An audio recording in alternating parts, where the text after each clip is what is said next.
Hey friends, it is Jenna, what is up, and welcome back to the Board Game Garden, and welcome to the March episode of Sowing Solo. So if you're new here, Sowing Solo is a monthly video that I do where I talk about all the games that I played solo in a specific month. So today we are talking about March, and I played a total of 6, technically 7, but one of them is not really a board game. We'll get into it, but yeah, if you guys are interested in hearing about that, then just keep on watching. Give this video a big thumbs up. Also hit the subscribe button down below if you've yet to do so. We'd love to have you here in the garden. And without further ado, let's get into all of these games that I played solo in the month of March, shall we? All right, so starting off with the first game, like I mentioned, this first one that I'm going to talk about is not technically a board game, but it is a board game that has been made into a video game, and that game is Quilts and Cats of Calico. So if you've played the game Calico, then you definitely know the brain-burny puzzle of Calico and just how well it would be as like a cozy, kind of just fun, puzzly video game, and I thought this was a great idea for them to do. And this is coming to you by Monster Couch, and basically they've made Calico into a video game, and they've added this like solo story mode, which is the main thing that I've been doing. You can go on and you can just like play a game of Calico. I do believe that you can do it multiplayer, but I've mainly just been doing it solo. But you are going against like an AI player. But in the solo mode, you're actually going through this story, which is wonderful. You're going through a bunch of these different challenges as this like master quilter, and it is just so much fun. And it really actually changes up the game of Calico. You'd think that they would just kind of keep the basic puzzle of Calico and kind of have you do that over and over again, but they have managed to change things up and make it even more puzzly, and I absolutely love that. There's like a bunch of different things that they have just like changed a little bit and added to it to make it to just this amazing puzzle that I've been enjoying very much. And then the like story of it is just very cute, and I really enjoy it. It's not too like crazy of a story, but it's definitely something that you can kind of tag along and really enjoy. So I've been playing that throughout the month of March, and I have been playing it in April as well. Very fun. I've been enjoying it very much, so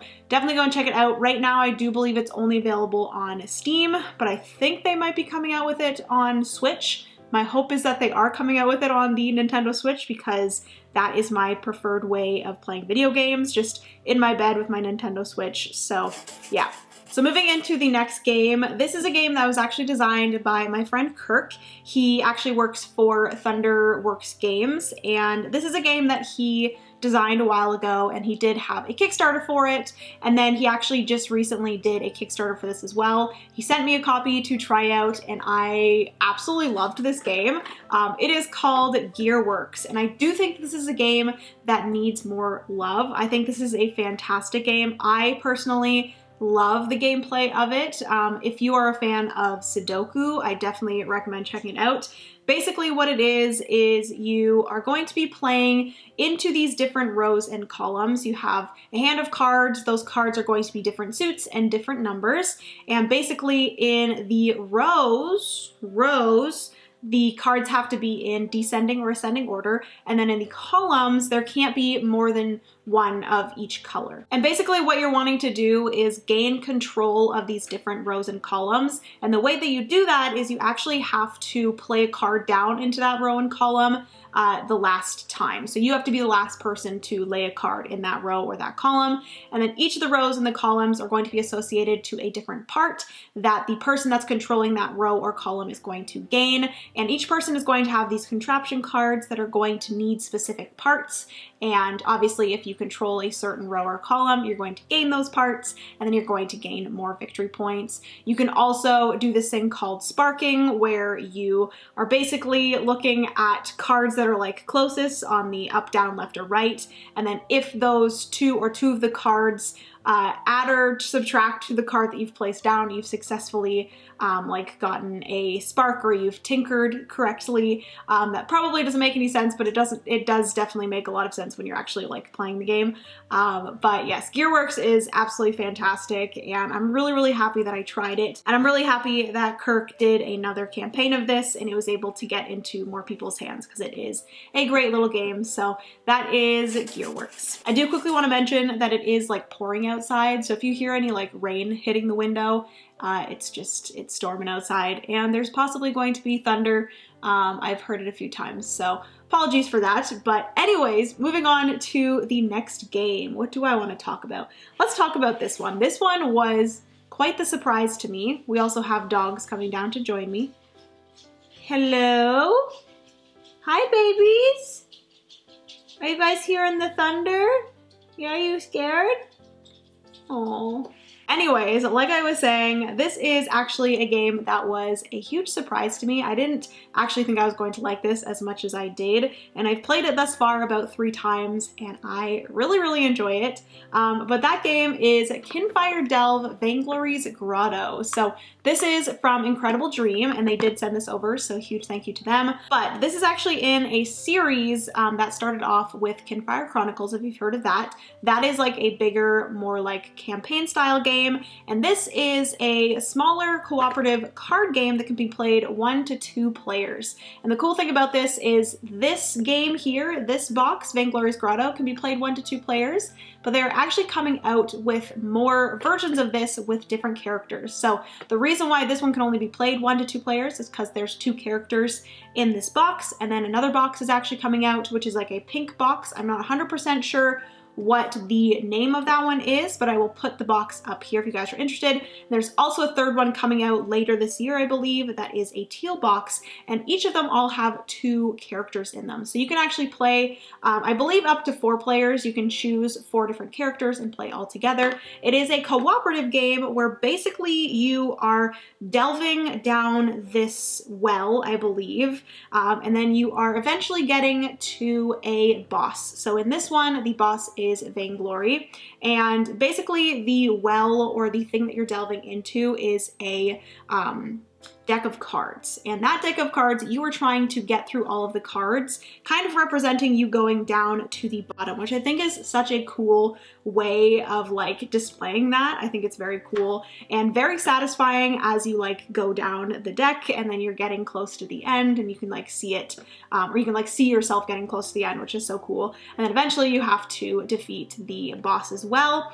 But basically this is kind of displayed as the boss in the middle, and then as you're going down the well, or delving down, you are going to be taking on these different monsters, and you're going to be placing them up, down, left, and right of the boss. And you as the character are going to have a hand of cards, and that hand of cards is going to have different abilities and different numbers. Then you're also going to have dice that you're going to be rolling, and basically on your turn you're going to decide one of the 4 things that you are wanting to kind of fight against, and you're going to be playing down a card. And then if you are playing with multiple players, another player can decide to kind of come in and help you play down one of their cards, and then you roll the dice in order to figure out if you can ultimately beat that thing that you are fighting against. And you're just trying to do this over and over again, getting through that deck, and then eventually going and fighting against the boss. And then if you can defeat the boss, then you win the game, which I will say, like I said, I've played this 3 or 4 times now, and I have not won a single time. It is very challenging, but in the best way possible, where it feels like it is achievable, and I'm almost there. I can really feel it. I've gone to like actually playing against the boss all of the times. It's just that I'm not able to get past the boss. So yes, very, very fun. I really enjoyed Kfire Delve Vainglory's Grotto, and I'm excited to try more of the different characters and the different bosses, and eventually actually win the game. So moving into the next game, I'm actually just going to keep with Incredible Dream games. This is actually one that I was given when I went to Adam. So this one I've only played a few times, but it's a very simple game, and it's a game that is not quite out yet from Incredible Dream. And they did send me home with this. Ilya from Kfire actually works for Incredible Dream, and he sent me home with this at Adam. but that game is A Gentle Rain. So this is actually a reprinting of A Gentle Rain. Incredible Dream is taking on the task of reprinting this, and they have, I believe, made like all new art, and it is absolutely beautiful. And A Gentle Rain has definitely been a solo game that I have wanted to try for so long, and this is literally me in a board game. It literally says down here, a cozy game for one or more minds in need of a soothing rest. Oh my goodness, it is wonderful. It is actually from the same designer as Vainglorious Grotto or Kfire Delve, Kevin Wilson. I did not know that. But anyways, this is a wonderful, simple, cozy game. I always just take this out. I've taken it out multiple times since I've got home from Adam with just a cup of tea. And it is a very simple game with the rule set, but it's very challenging again. Basically what you're doing is you have all of these different colored flower tokens. So you have these like wooden flower tokens, and then you have all of these tiles, and basically what you're doing is you're flipping over a tile and then placing it into a tableau of tiles and matching up the different sides with the different flowers. So each of the like sides is going to have half a flower, and then you're going to be placing and matching these flower colors until you have made a circle opening, and then there's going to be 4 different colored flowers kind of around that circle. Once you have created that circle and you encircled that spot, you will then be able to choose one of the 4 colored flowers, take that token, and then place it in that section. You only have one of each color, so basically by the end of the game, once you have flipped over all of the tiles, your main goal is to place all of the different colored flowers. And if you are able to do that, then you win the game. But I do think the best thing about this game is just how tranquil and like relaxing it is. That's like exactly what they're trying to do with this game. And it's actually so cute because they have on this little thing here. This is like the rule book. It says, always changing, yet always itself. You have come to the lakeside hoping to see a rare and beautiful sight. And it like literally goes through at the beginning of the rule book, like you having to like change into some loose clothing. If you can, perhaps turn on some soft music or make yourself some tea or hot cocoa. Take a moment to stand up and stretch and roll the stress out of your shoulders. Inhale through your nose, hold that breath for a moment, then exhale through your mouth. Now begin. What? That's so nice. I love that. So yeah, it's really just an experience. It is a wonderful little game, and it's just the best for just relaxing at the end of a stressful day. So that is A Gentle Rain. Like I mentioned, this is not out yet. I will put all the information here or in the description box if you guys are interested in A Gentle Rain by Incredible Dream. But yeah, it has been a wonderful little game. It's also like teeny tiny, so you can take it traveling. And yeah, I've loved that over and over again. Moving on to the next game. This is a solo only game that I feel like a lot of people have told me to try. And in the solo gaming community, this has been a game that I've heard about time and time again being like one of people's like favorite solo games.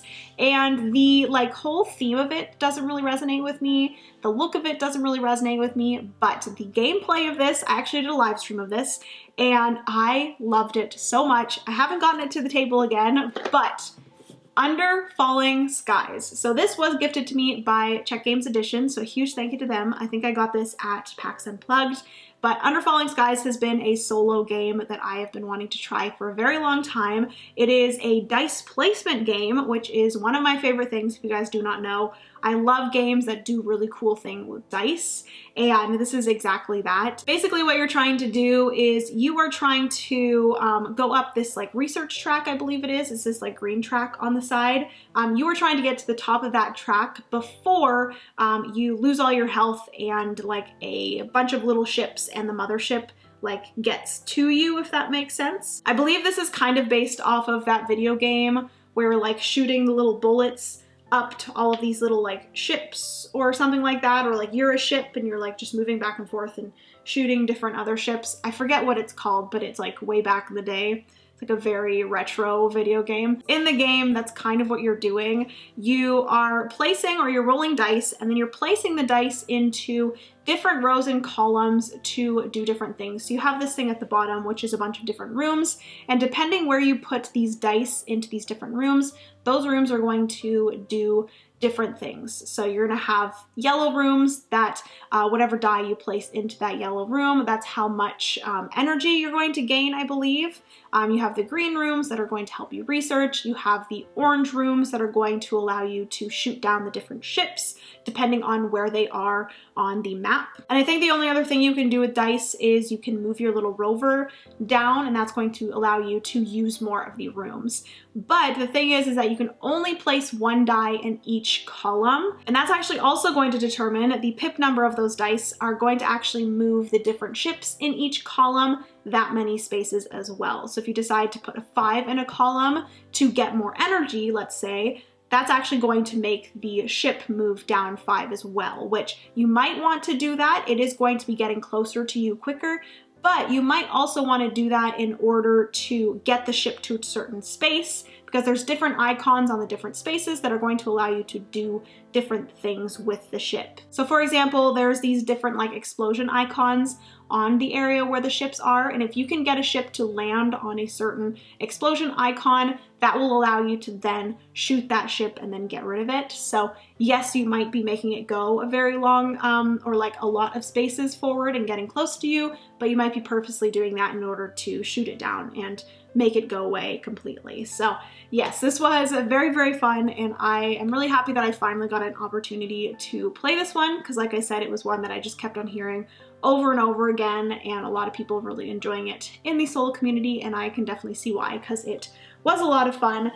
Considering like the whole look of it and the theme of it is not my thing, but I still really, really want to get it back to the table and play it more. That says a lot, because theme and like aesthetics of a game is very important to me. So yeah, that says a lot about the gameplay and just how good it is. So that is Under Falling Skies. All right, so moving into the last 2 games, I do want to mention quickly before I get into both of these that I did do paid previews and paid playthroughs of both of these, just to let you guys know. But the first one is going to be River Valley Glassworks. So this has been a game that I have had for a while. I think I actually got this copy at PAX Unplugged.